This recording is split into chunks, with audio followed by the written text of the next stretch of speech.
Hello, everyone, and thank you very much that you have come to our webinar.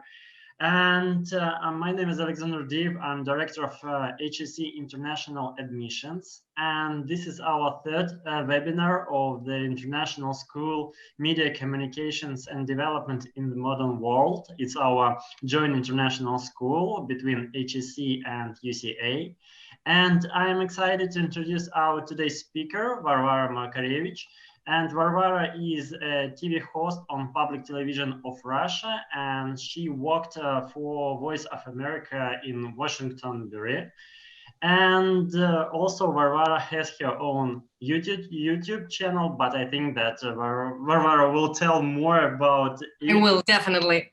Yeah, and today our topic will be television in the social media area. Varvara, your floor. Thanks a lot for such an introduction.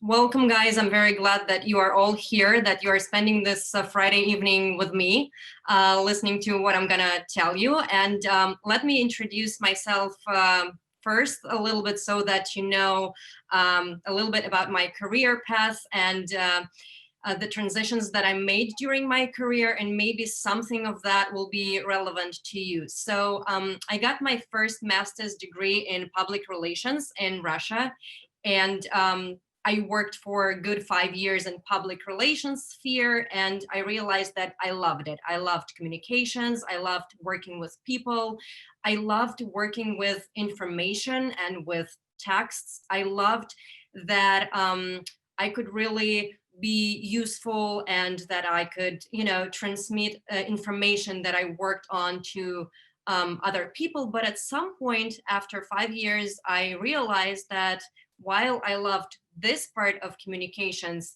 I wanted something to change. I wanted to serve not the client that I was paid by, but rather another client, which is called the public and the audience, because this is what you do when you are a journalist. You serve the public, you are still in the communications field, you work with people, you work with information, but the only client that you have is your audience. And so I made this switch from public relations to journalism, and I found myself on public television of Russia, and I started hosting a political / public affairs talk show. And it was very exciting. I stayed there for a couple of years when I realized that, okay, this is time to learn something new and to open new horizons. And this is when I moved to the United States to get my second master's degree, which this time was a degree in journalism. So I graduated from DePaul University, and I got a job offer in Washington, D.C. from Voice of America. I'm pretty sure that most of you heard about this organization. They used to be a huge broadcast, mostly radio company. Now it's mostly online and TV company. What they do is they transmit news about the United States all over the world in different languages. So basically there are dozens of newsrooms in different languages. There is a Russian newsroom, Ukrainian, Georgian, Chinese, you name it. And all these people deliver news and information about America to the rest of the world. So, and there I found myself in a very different position from what I used to do before that. And I became a web producer / reporter. What does it mean? Basically, I was I was producing news stories for our social media. I was also conducting social media shifts, digital shifts, meaning that I would be the person who sit all day long in all our accounts and just post information that I find relevant and important during this day, all the news stories that I find important, and post them to different online platforms that we were presented on, that we were working on. Also, I created a couple of projects while doing on Voice of America, but it was very, very different from what I used to do before that. And it was great because I could get this very different experience. And after that, I returned to Russia. And since then, since my return, I'm hosting the same TV show. Yes, it was mentioned before, I also started my own YouTube channel, but it was more of a hobby. And I also just recently, a couple of weeks ago, started doing my own podcast.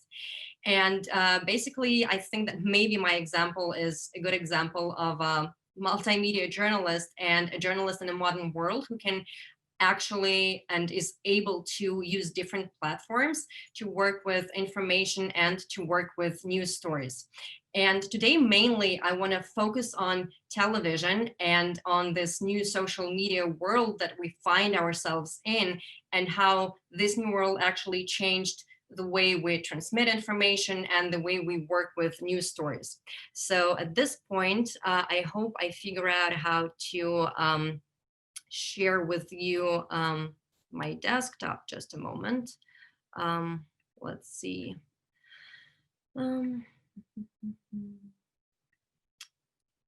Okay, so hopefully all of you see now the presentation that is on screen, right?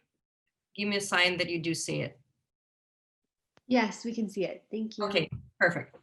So a very important thing happened in 2006 and in 2007, which drastically changed the world for us, changed the world of information, and changed the world of journalism.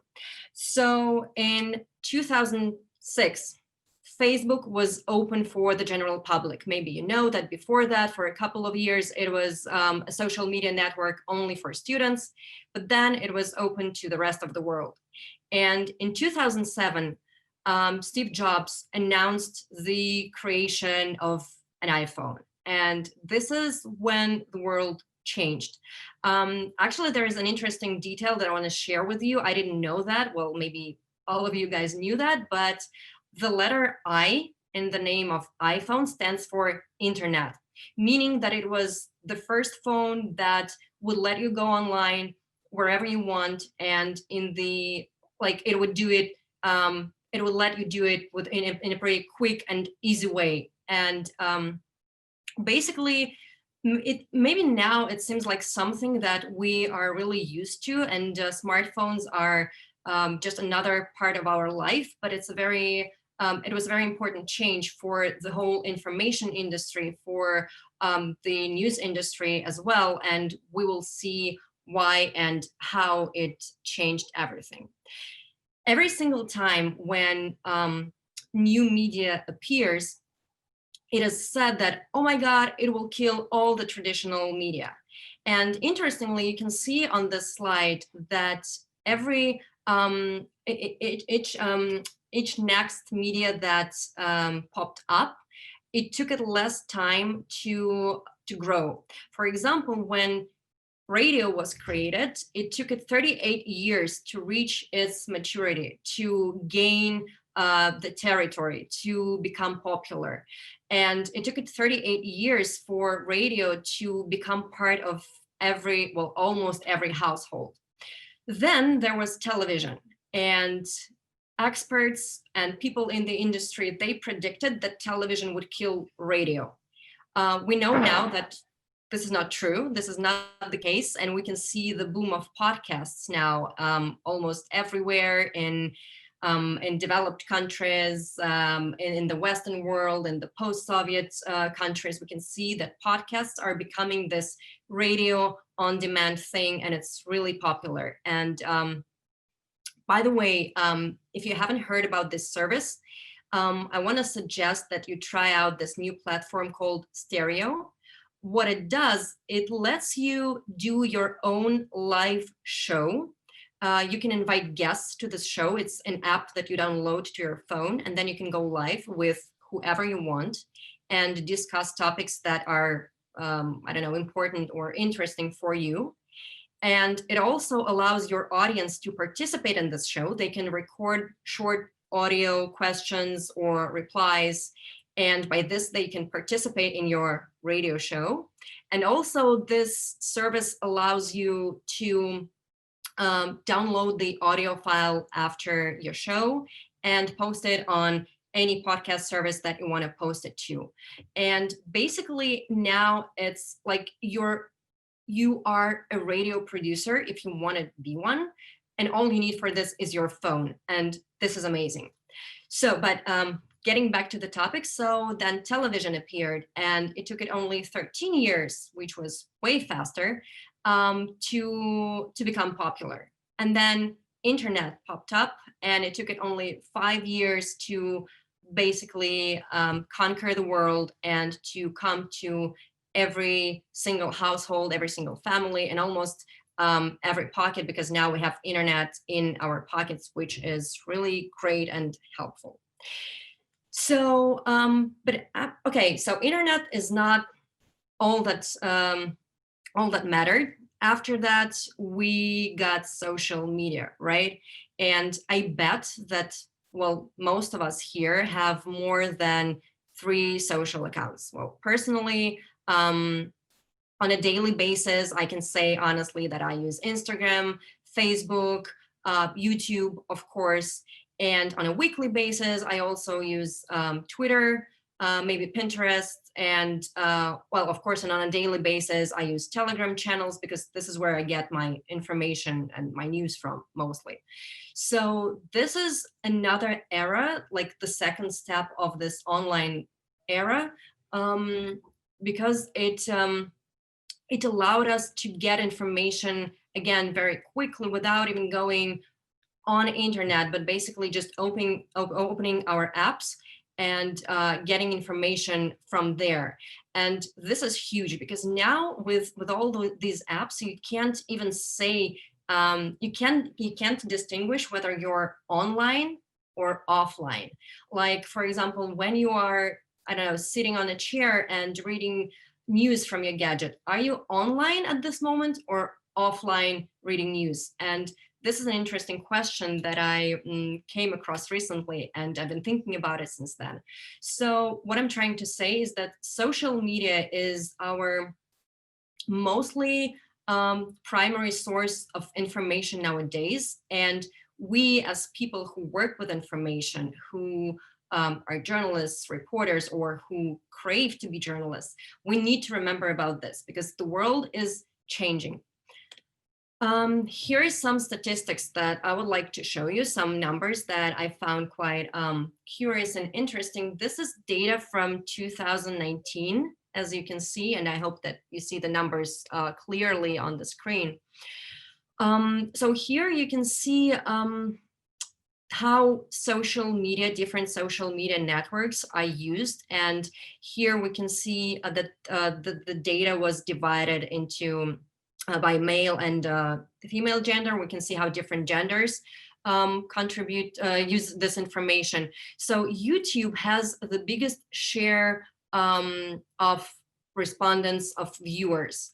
And while Facebook is being the most popular social media network, we can see it has the biggest number of users, but YouTube has bigger share. And I think it's quite easy to explain that fact, because, well, sometimes you go on YouTube and you might not be even signed in, you may not even have your own account, but still you are able to use this network, and still your views and are counted in this case.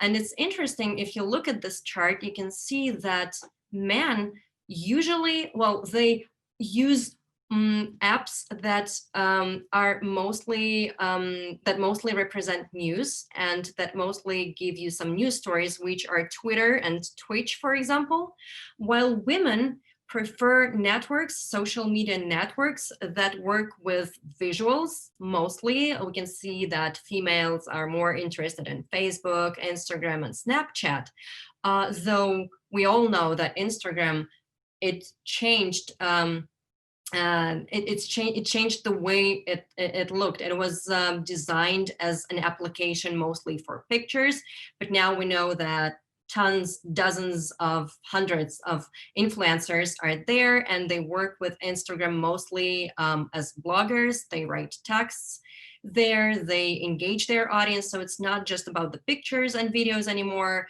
It's also about news and about getting information. So In terms of numbers, we can see that there are 3.5 billion social media users worldwide, which is half the population of the planet. And also here you can see how different generations are using social media, and well, there's no surprise that almost 100% of millennials are there. Some of them are maybe just too young to be on social media yet, but wait for it. Well, and then you can see how Generation X and how baby boomers are represented on social media platforms. What about television? This is data from 2015. And well, we heard a lot of predictions that TV will die, nobody needs it anymore, internet is all we need. But well, it's not true. We can see that this is, as I said, this is data from 2015, and we can see that there is 1.5 billion households that own TV sets. And we all understand that usually a household it's more than just one person. Usually it is a family of 2 or 3 people. So if you multiply this number, you will get the number of people who have TV sets at their homes.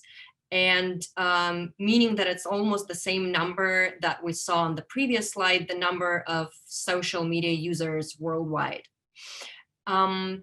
This is another number that I wanted to show you. 3 hours, 46 minutes spends an average American in front of his TV daily. Well, this number honestly has reduced a little bit, but not drastically. There is a change, but it's not as fast and as tragic as everyone predicted. Americans are in front of the rest of the world in terms of watching television. They spend most time sitting in front of their TV in comparison with other countries. But in top 3, there is also Japan and UK.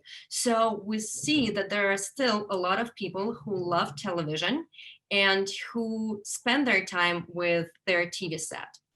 So with that said, briefly, TV viewing is still pretty stable. Well, yes, the number of hours spent in front of TV is reducing, but just a little bit. So TV is still there, it's still in play. The audience, well, it's aging, it's getting older, and it's quite obvious, I think, because, well, we all can tell and we all realize that it's much easier for us, for millennials, for Generation X, to get our information from our smartphones because it's there, it's in our pocket. We don't need to go anywhere. We don't need to switch anything on. We just take our phone and this is it. So TV audience is aging while the audience of the social media is younger. Also, it's interesting how media usage depends on the income, and half media time is for users who get their news, who get their information, is digital media in high income democracies. Again, it's easy to explain. Well, the income is higher, people are able to allow themselves buy smartphones. Sometimes each member of the family has their own smartphone, meaning that they will mostly get their information online rather than watching television, which is, of course, cheaper. It's cheaper, and it kind of unites the family. It's the cheapest pastime that a family can afford because, well, you can just join, sit around the table after work and just watch TV all together. And also another interesting fact about how people get their information is called distributed discovery. People no longer go directly to the website of the media that they love, or they don't go directly to to their account. Mostly they just discover information and some news stories accidentally. A friend liked this video and this is why it popped up in your news feed. Or maybe you just watched similar videos or similar posts recently, and this is why now the algorithm is showing you similar news stories on your newsfeed. So this is how search engines make you come to this news story. And sometimes you, I'm pretty sure that you were in this situation because I was there multiple times when you just face some news story or some video or some text, some post that you were not looking for, but now it's there and actually you find it interesting for yourself and maybe it will make you follow this media or give it a like, and then it is most likely that you will get information from them in the future as well, just because, well, they count the time that you spent on this video and they take into consideration the like that you posted for this post. So with all that said, so there is television, this old traditional media that everybody, well, most people predicted that it will die. And then there's this new media world with a lot of tools. And now we're living in a very, very different and new universe, multimedia universe. And for most of us, it's just the reality that we were given and we never even reflected on it. But because, well, most of us, especially people in their 20s or teens, they think that this is the way it always was. For them, it's just, you know, very, very usual. But if you think about it, years ago, like 25 years ago, if you wanted to watch a video, you would turn on your television. If you wanted to listen to something, you would definitely go to your radio and turn it on. If you wanted to read something, you would buy a magazine or a newspaper, and this is where you got your information from. But now you can basically go online and there will be, I don't know, this long read produced by your favorite media, and you will see that, well, there is a text, then there is a video embedded in this text that you can watch. Then there will maybe be, I don't know, a photo gallery that you can swipe and look at the pictures that are related to this news story. And I know that it sounds very like, okay, what's so special about it? It's my daily routine. It's what I do and scroll through every single morning. But if you think about it, it wasn't like this even 20 years ago. The world has changed. And of course, people who work with information, I mean, journalists, producers, they need to change the way they distribute this information, the way they produce news, because now it's very different how people consume news. So with that said, please keep in mind as future journalists or future communication professionals that you are working with all types of, with all forms of information, of representing information, and this is very important to remember. This is a quote by MTV Finland's executive producer. I hope that I pronounced her name correctly. Her name is Mari Rasemus. And she said, it brings, talking about the social media, it brings the audience, the TV stars and TV hosts closer together and allows them to communicate with each other in real time. This is something that's never happened before. She said that when she was asked about how social media and the social media networks influence the way television is done today.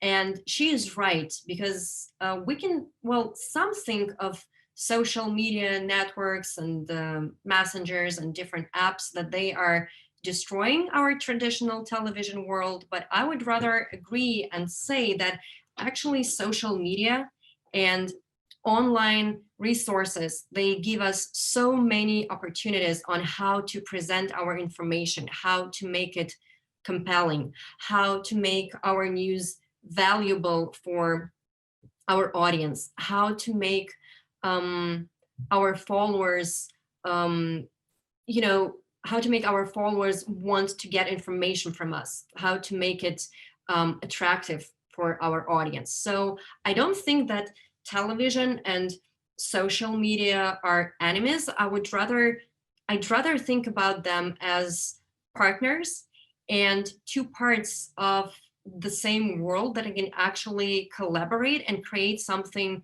together, something meaningful. and something interesting. Because if you think about it, well, yes, social media gives us a lot of opportunities to work with news, especially. So television is definitely changing under the influence of social media and online media. I'm going to talk a little bit about how actually television is changing and what opportunities we have now that we have social media in our world. Well, television is becoming more democratic because, well, before that, people watched television and they saw this perfect picture, a perfect news broadcaster sitting there in front of the camera, and he's speaking flawlessly. And for many people, even now, and I know this for sure, television is a kind of a magical world that no one has access to. And everybody's wondering how it's done and how the news is produced, and it just amazes everyone. But now with social media, we can bring our public, our audience closer to the process of news production.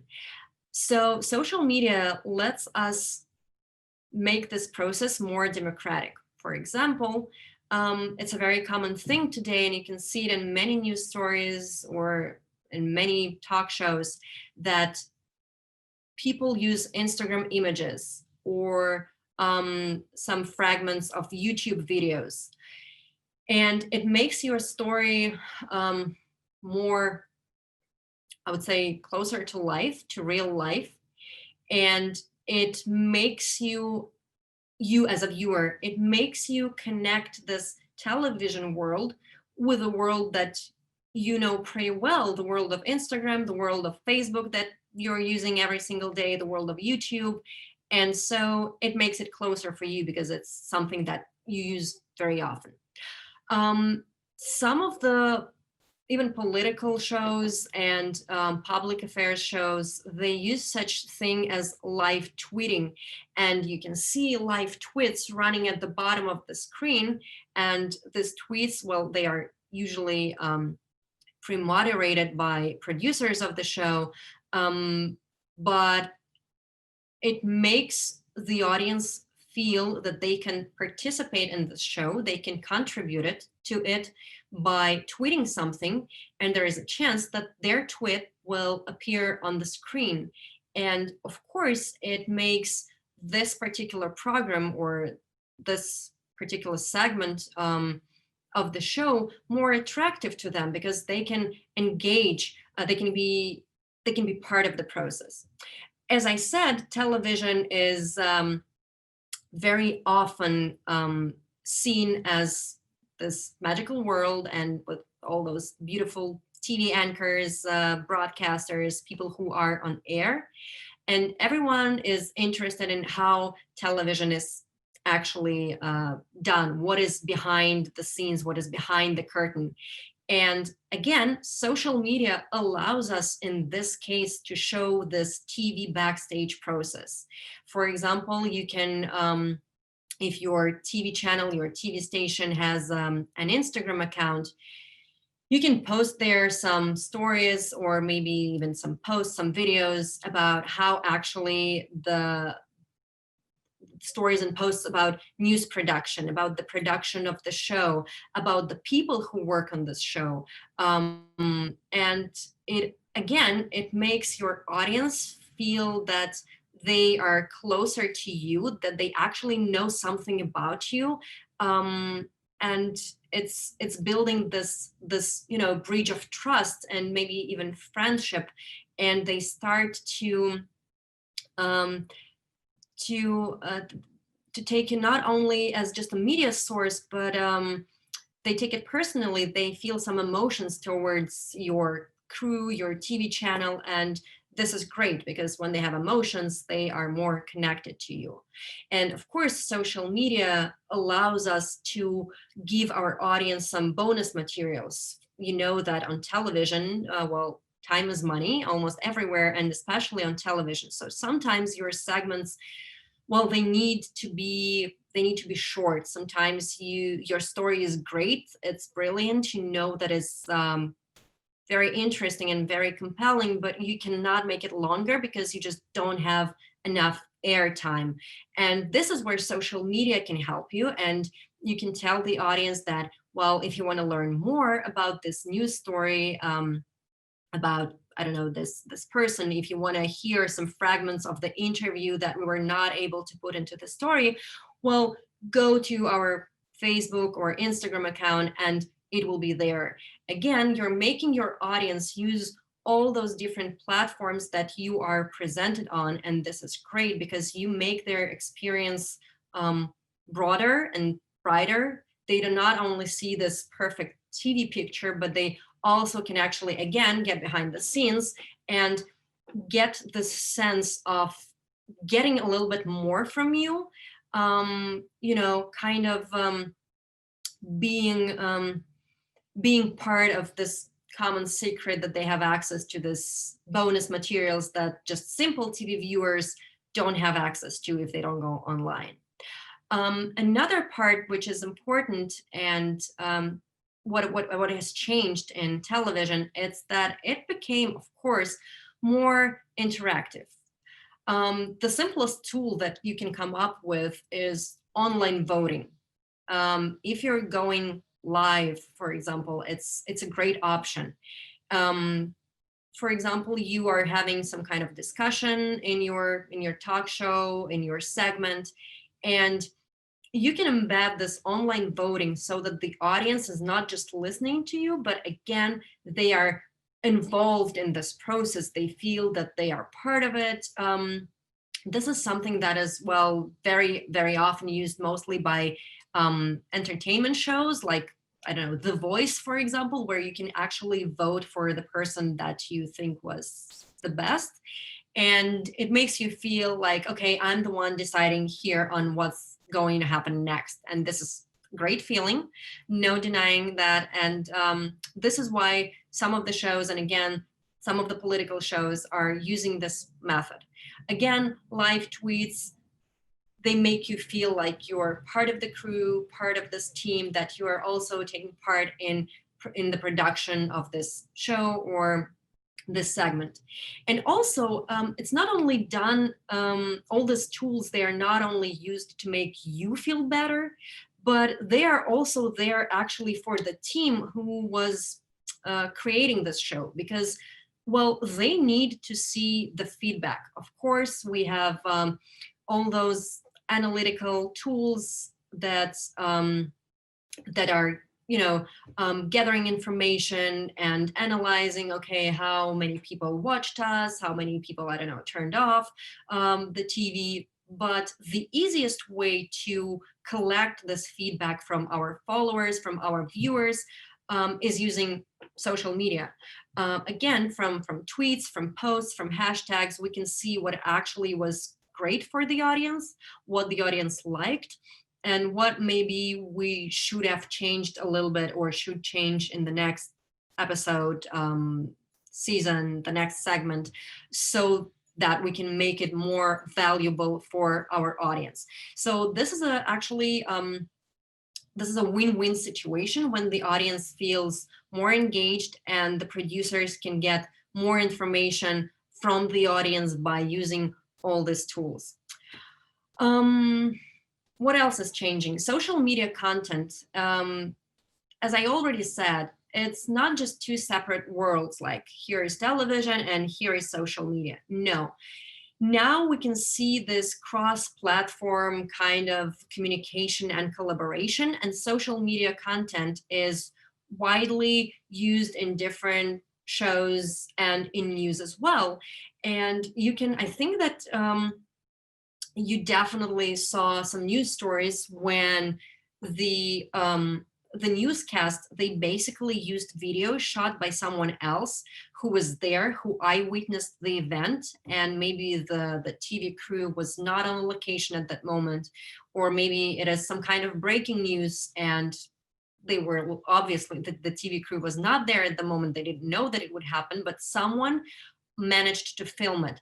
And so then the news team, they can actually, well, use this material, of course, with the permission of the author, but you can very often see how YouTube videos, Instagram videos, photos are used even in news stories. And this is great. And again, this is another example of how audience is contributing to the show that in the end they are watching. And this is great. Another kind of important thing to say about modern television is that demand for live television is growing. And well, people always loved watching live stories because, well, it makes you feel like you're right there on the location and the reporter is this kind of communicator, this bridge between you and the event that happened. And now this interest for live TV is growing. And again, this is where social media can be a very cool tool, I would say. Facebook streams and a lot of American different, well, for example, American news media, they are using this tool, and you can see that like CNN, ABC, they are going live on Facebook. As well, Instagram gives you this great opportunity of having lives, and there are multiple ways of how you can use it. Maybe it will be, again, a backstage live. Maybe it will be one of your star reporters or producers going live after the show and telling something about the show. So there are multiple options how you can use it. It may even be a Q&A session with one of the journalists working for the media. So it's up to you how you use this tool, but it's there. And it's important to know that people are craving for more live communication because it's, well, it's important for us as human beings. There's another data that I wanted you to know. The survey that was conducted by Nielsen showed that 15% of viewers said that they enjoyed television more when social media was involved, meaning that all these tools that were used by newscasts and by talk shows, it was not in vain. People actually really enjoyed, they need it. And I'm pretty sure that the number of this number will be growing because, well, people, they love engagement, they want to be part of something bigger, and well, everyone loves this feeling of being important. So if you can try to combine these two worlds, social media and television, wherever you can, just because it can make your stories, it can make your videos, your visuals richer and brighter. But of course, there are great things about TV journalism and about social media that we need to remember, and we need to bring all those good things together. What I'm saying is that television is usually taken and as a very traditional media because, well, there are several rules that all journalists, and TV journalists are not an exception, should follow. Not even should follow, but they have to follow these rules. And these rules are very simple, but sometimes it seems that our colleagues forget about them, but they are very, very crucial for our profession. Well, first of all, the information that you give to the audience needs to be accurate. You need to check it, then double check it, and then maybe check it once again. Because you are, well, the one distributing this information to the world. You are the one producing this news story for your audience. So please make sure that the information that is there, all the names, all the numbers, all the details of the story are accurate. And I'm that type of journalist who thinks that accuracy is over speed. It's better to wait a little bit, but to give and present accurate information to the audience. Your information should be straight to the point. I know that every single story has multiple angles, like thousands of them, thousands of interesting details that you want to put into your story, but sometimes you just don't have time for all of this. And you need to be straight to the point. You need to keep it short, but not let out any important and essential details so that the story stays objective and you give all sides to this story. Ethics is another very important aspect that is crucial. It's one of the cornerstones for journalism, in my opinion, and well, the majority of journalists share this opinion. There are a lot of ethical codes, and well, they exist in every country. So you can go online if you haven't read any of them yet and just read a little bit about what ethics means in journalistic world, what you can and cannot do. And it's very important. And journalists, I believe that journalists remember about it most of the time, while some of the social media influencers, they are not so strict about all those points. And I'd rather that they keep it in mind that it's very important. Also, responsibility is another quality that should be there with you 24 hours, 24/7, I would say even.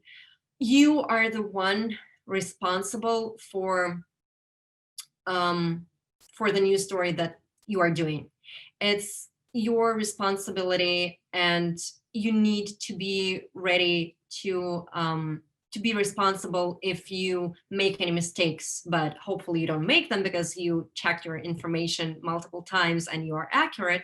But anyway, you need to be responsible. You need to understand that the news that you're producing, that the information that you are getting out there to the world, it can influence someone in very different ways. This influence and this impact can be negative, it can be positive. Maybe it will affect someone's life. So each and every single time when you produce a story, please keep that in mind. It's important.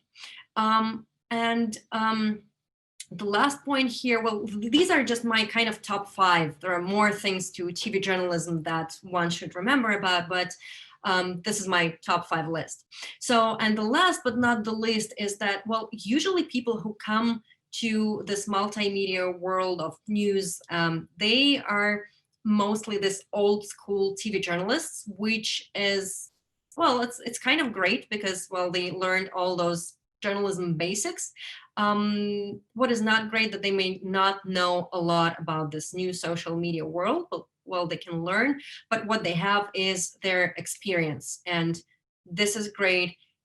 You as when you join a new team and you're when you join a team and you are a new member of this team, and maybe you are not as experienced as your coworkers, well, there is something to learn from them, but remember that you as a representative of this new generation, you can also teach them something. So we're talking about advantages and kind of pluses of TV journalism, but social media has its own advantages, and we need to remember about it. It's always there. It's always in your pocket. You don't have to, carry around this TV set or your computer to get access to information and to the news. It's just there in your pocket, in your phone. It's really quick. Again, in 2 clicks, you can get anywhere you want to, and you can get any information and any news that you need right now at the moment. Also, just in this small smartphone, there is a variety of platforms. Again, if you're more into texts, you can go on Twitter. If you're more into visuals, you go to YouTube. If you're more into visuals plus text, you can go on Instagram. So there is a variety of different platforms, of different social media that you can get your news from. It's just up to you. There is a wide choice, and when you're on the other side, when you are producing the news and the news stories, again, you need to keep it in mind that the audience is different in every single social media. It's different. And people are coming there to get some kind of very specific information that they're looking for. So keep that in mind when you are distributing this information, because, well, different platforms might need different types of stories, and different forms of these stories. Some stories are great when they are produced as a video. Some stories are great when it's a long read, and maybe some stories can be told in 5 pictures, who knows? So keep that in mind. Multimedia formats. This is something that I also mentioned already today, that actually I can give you an example from just yesterday. I went online and I was reading an article about a Russian movie that is being released right now in the cinemas. And I thought that it was great because I read the text, then there was a short trailer that I could watch. And then I guess there were some pictures of actors playing in this movie. And I thought that it was great. It was all there in one news piece. I didn't need to click anywhere and go to other websites. I received all the information that I needed from just one source. And this is why multimedia is great.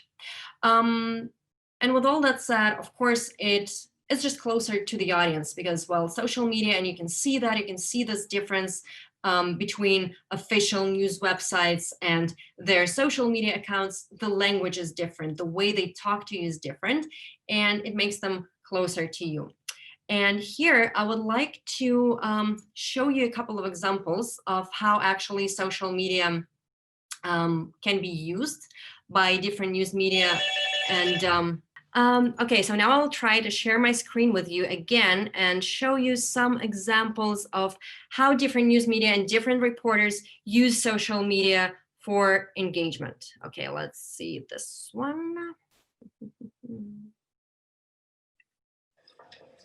Hello, show is over, but welcome to the after show, where we can go over some of today's top stories, if you don't mind me getting a little bit comfortable. Oh my God, I hate this tie. Okay, so big story we had today, tornado outbreak and flooding across the Midwest. America has more tornadoes than any other country on the planet, and we're seeing that unfold right now. Opioid lawsuit in Oklahoma. For the first time, there is a test of whether a big company can be held accountable for the opioid epidemic. What do you think? Who's to blame?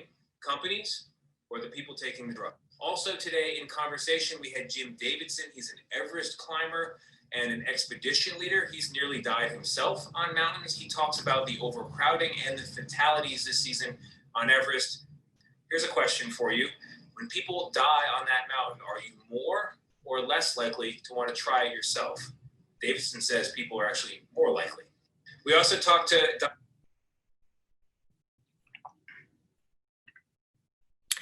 So what you just saw, it was a TV host of the show CBS This Morning.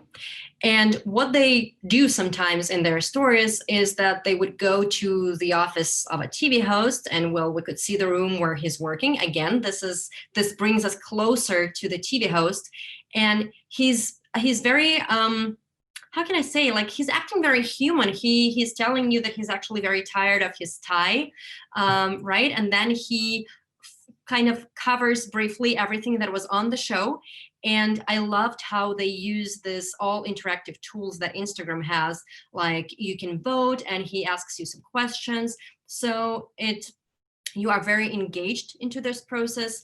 And in the end, if you tap see more, you can swipe up and then it takes you directly to the webpage of CBS This Morning, and you can read more on the news stories that were presented on the show.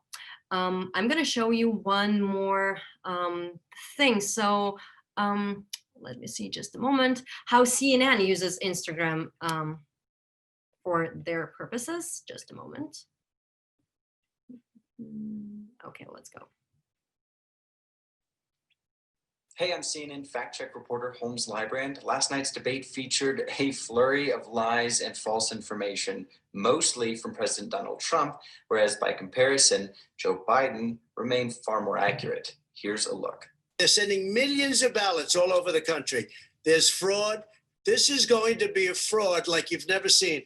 Trump is lying here. There is no evidence of widespread fraud and mail-in voting, and there are plenty of safeguards set up in play to deal with the massive amounts of mail-in voting that we're going to experience this year. He's going to be the first president of the United States to leave office having fewer jobs in his administration than when he became president. Fewer jobs than when he became president. First one in American history. Biden is right if we're looking at the last 67 years. Unfortunately, the government data doesn't go back before that, but every president since Truman has added jobs to the US economy under their administration.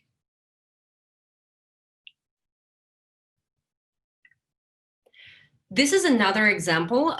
It was CNN. If you notice, they have different highlighted stories in their account. And as you may know, one of their segments is fact-checking segment on their website. So here they made this highlighted stories with actually the guy who is the fact checker at CNN. And again, it's not just a text on a website anymore for us. We see the person who is behind all those news stories. We see him, and it's great that we see him. And then we actually see the video that he's talking about. And then we can also swipe up and see more details. And it takes us directly to the website where we can watch the full video, where we can read the article. Again, this is another example of this collaboration between different platforms. Another thing that I was talking about, and I will show you examples of this as well, is showing backstage of this magical world of television, and it can be done in very different ways. So let me find another example for you. Let me see this one. Just a moment. I'm sorry, too many videos on my screen right now. Okay, there we go. Things a TV host sees and you don't. Sometimes you can be on a box in running shoes, and you can see yourself here and here. And I hear my director through my IFB. Storm's executive. The countdown clock is what tells us when to start and stop talking.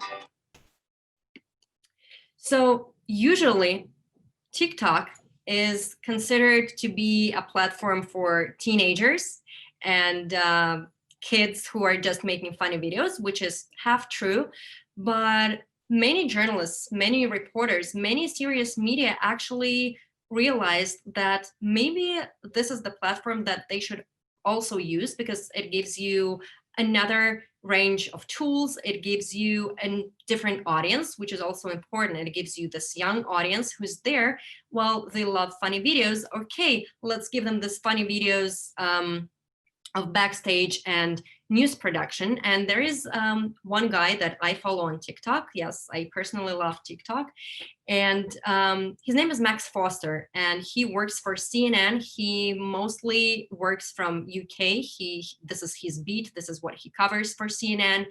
And his video are hilarious. I suggest that you follow him, guys.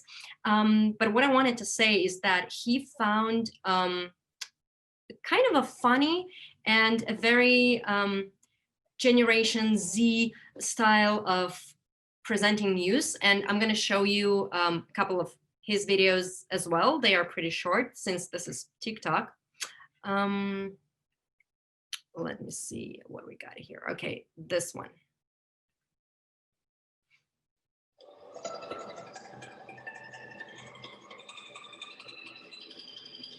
Oh, it's low. Wow, look at that. So he's using the sound that is, well, I guess you know how TikTok works. He's using the sound that is already popular on TikTok. But what he does, he actually just gave us statistics about on different countries. So he presented us some very serious information, but in a very simple way, using the platform that we usually use for entertaining ourselves when we are bored. And I'm going to show you another example of how he presents news on TikTok, which sounds like a paradox, but well, it looks like there is a way of presenting news on TikTok as well.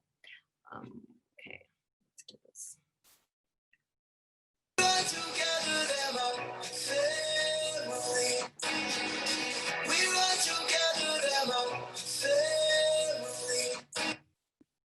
Okay, it was a short one, and this is why I showed it twice.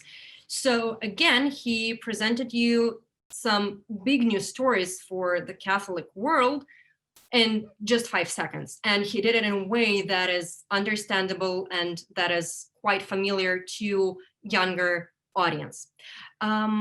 So getting back to the presentation, wait a second, I think, okay, here we go. So these were the examples that I wanted to show you, and briefly, I want to tell you about, well, the course that I have at Higher School of Economics. Well, basically, these are all the things that I usually talk about and teach during my course. Well, ethics, as I said, it's very important for me. All those do's and don'ts that you can or cannot allow in your career as a journalist, as a multimedia journalist. Interviews, it's a very important part of news production, and of course you need to know how to prepare, conduct, and shoot an interview. I'm the person who works in front of the camera, so I also talk and teach my students how to sit, how to act, and how to smile. Voice is the most essential tool for anyone who's working on TV, especially if you are working in front of the camera. So I work with my students on different techniques and exercises that they can do in order to improve their voice. And also, as we mentioned today, live TV is very popular. It is in demand. So we need to know how to work live and how not to go crazy, because, well, this is a very stressful situation, trust me. Of course, with my students, they learn, because I know how to do that, but they learn how to pitch and produce projects, and this is what they get their evaluation for. I teach them how to work with information, with different sources of information, how to find it and where, how to work on camera. Again, I said, for me, this is a crucial part of my job. So I teach my students as well how to present on camera. And basically, I also tell my students about what it's like being a TV host, what it means, what it implies, what roles and what strategies can you play in order to be a TV host, and, well, hopefully a good TV host if you want to. And this is just a bonus from me. These are 3, well, one of them is a documentary and 2 others are movies that I suggest that you watch because, well, they are, I think they are important for understanding what is being a journalist is, what it is to work with information. The first one is a documentary called Social Dilemma, and I think that you heard about it. It was trending on Netflix for the last couple of months. And it is basically a series of interviews with people who used to work in Silicon Valley, with people who created, well, they were among those first teams who created Instagram and Facebook and Google, and how they talk about ethics, and they talk about social media, and they talk a lot about the idea that they had initially and how it all transformed to what we have today. The second movie is Shattered Glass, and it's a great movie about journalistic ethics. It's about a guy whose last name was Glass, and he works in the New York Magazine, and he writes brilliant articles. But then another journalist who works in Forbes actually suspects that something is wrong here, because all of his sources are just amazing and all his articles are just great. And so this other guy from Forbes starts investigating him, and you can imagine it's year 2001 or 2 that we're talking about. So online investigation is not as easy as it is today. So watch this one. It's a great movie, and what is more important, it's based on a true story, as well as the third movie that I suggest you to watch. It's called Richard Jewell. Again, it's mostly about ethical dilemmas in journalism. It is about a guy who was a suspect in the case of a bomb explosion in Atlanta, and one of the characters of this movie, which was again based on a true story, She's a journalist, and her friend works in FBI, and he leaks information to her, and she posts it on the front page of the newspaper, and then it changes the whole life of this suspect. So I suggest that if you have some free time, please watch these movies. I'm pretty sure that you will enjoy them. And I think now it's time for questions and any comments. I know that, well, some people are shy to ask questions. So in case you want to get in touch with me anytime later, here is my Facebook account and my Instagram account. You can find me there, and let me know if you need to get any information from me. Okay, so I'm ready for questions. I think, Ekaterina, I think that most of them are in our chat, right? So I can just read them, or how do we deal with this? Yes, there are some questions in the chat. Mm-hmm. How do you think is TV helpful for people? Yeah, I see this question. Yes, thank you. I think it's a great question. I have a coworker of mine who is a strong believer that TV does help people in many, many ways. And I will just give you a quick example. Our TV channel was just awarded with an award for, it was a couple of weeks ago, it was an award for organizing a TV marathon. And we, as our TV channel, was collecting money for helping people, for helping victims of a huge flood which took place last year, and people were left without homes. They were left with nothing. And so our TV channel was doing this TV marathon. We were covering it every single day with multiple stories, and we were collecting money for the victims. And then our reporters went from Moscow there to actually bring some blankets and some clothes and everything that people badly needed, like food and water and all that stuff. So in my point of view, I mostly take this side of the discussion. I think that my greatest help to the audience is to present facts to them, to give them as much information from different sides as possible. And my help to them can be and is my ability to make them think, to make them analyze, to teach them how to use information and how to work with it. This is my answer to the question. I hope this is sufficient. Are the media dates you presented worldwide or US and UNs? I think it's worldwide because you can go online. Basically, there is a great website for any statistics you need, especially in the terms of media. It is called statista.com. If you haven't used it, well, you can go online and look it up. And also another great source of data and information is Reuters Institute. Mostly all of their information their data is worldwide, so you can go and check it online if you're interested in more, in deeper data, in more data. What do you suggest should people, okay, so there's another question. What do you suggest should people use social media closer or avoid this distraction? It's a good question. And I think that, again, every single human being is responsible for his own life. Okay, let's remember about this.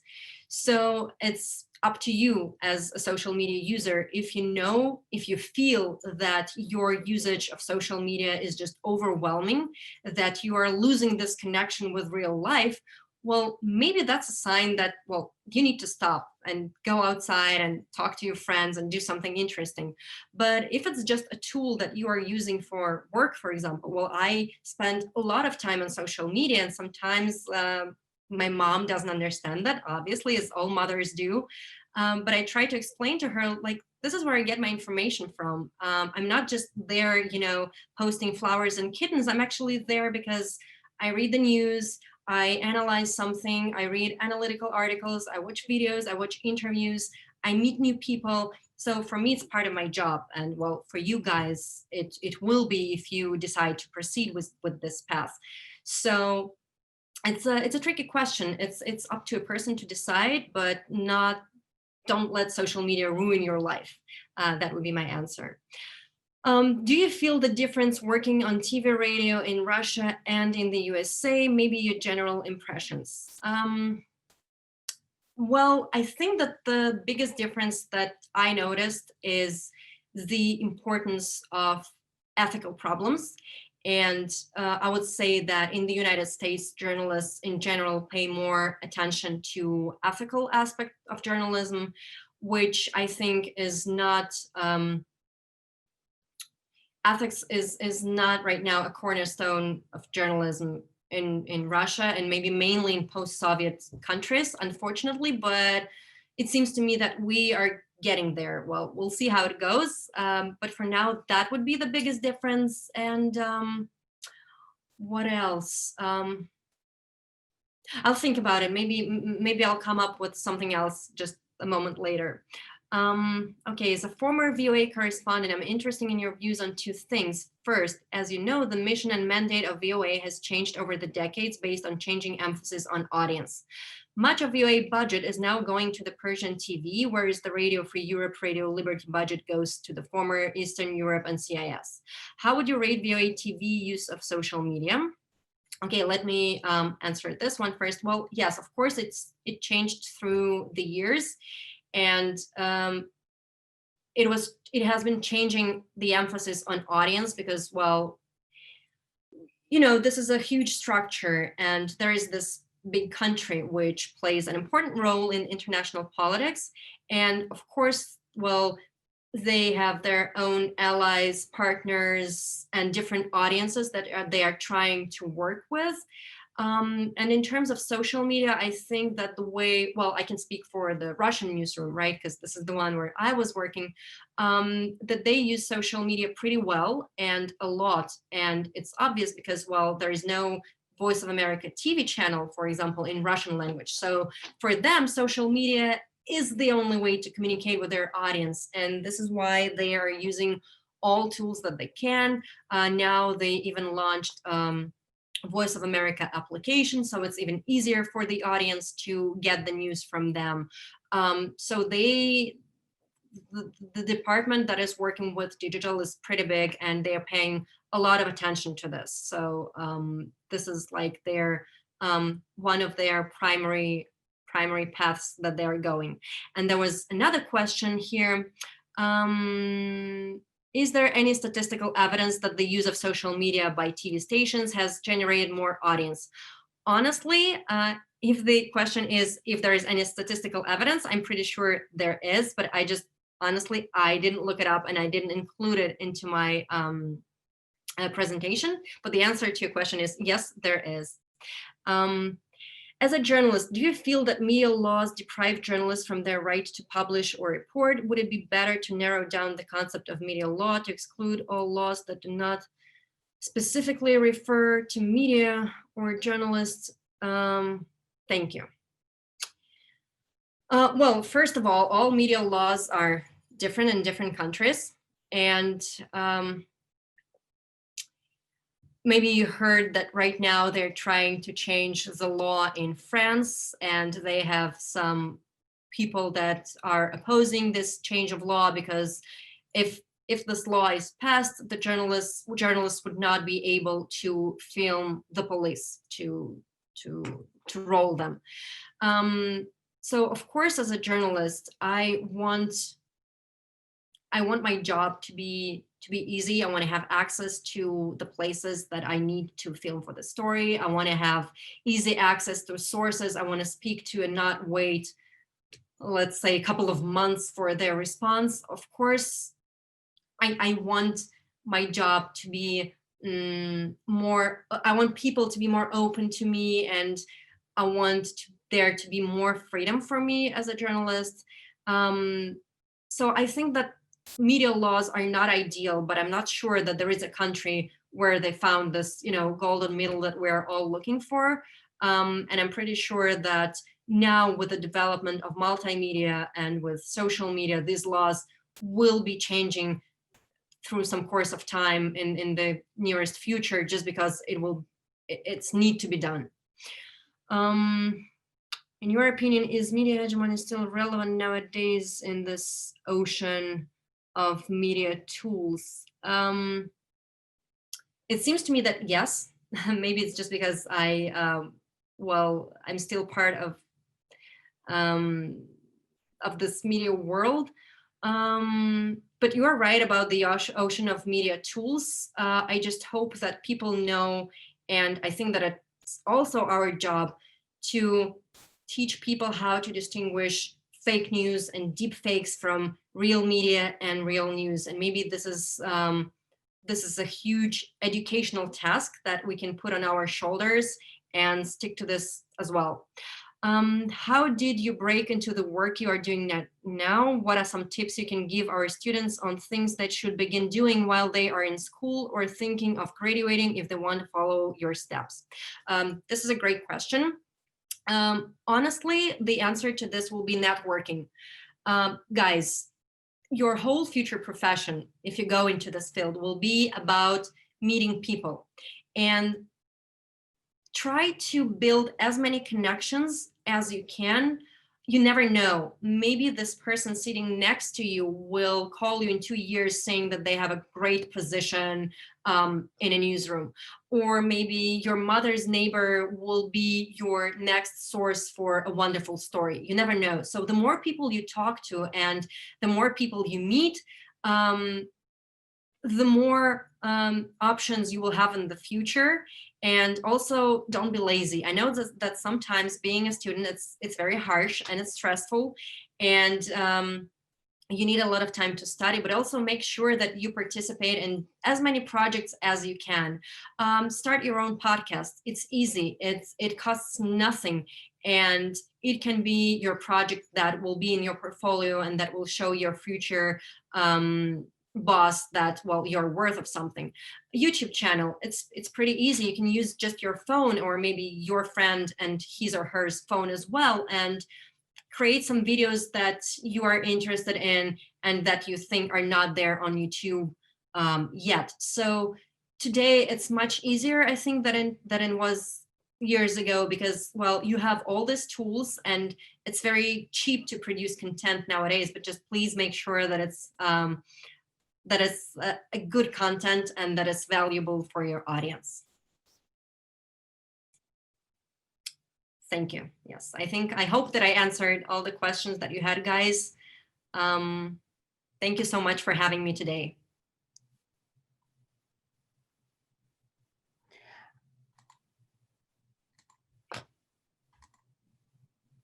Thank you very much, Varvara. It was a very inspiring lecture. Thank you. And I posted in the chat the link to the International News Production Master's Program. If I'm not mistaken, you're teaching on this program? Yes, exactly. I'm teaching on this program. So yes, guys, if you are interested in more information, you can just go online, use this link. There will be all the information you need about the program, our curriculum, our instructors, our main goals and subjects that we teach there.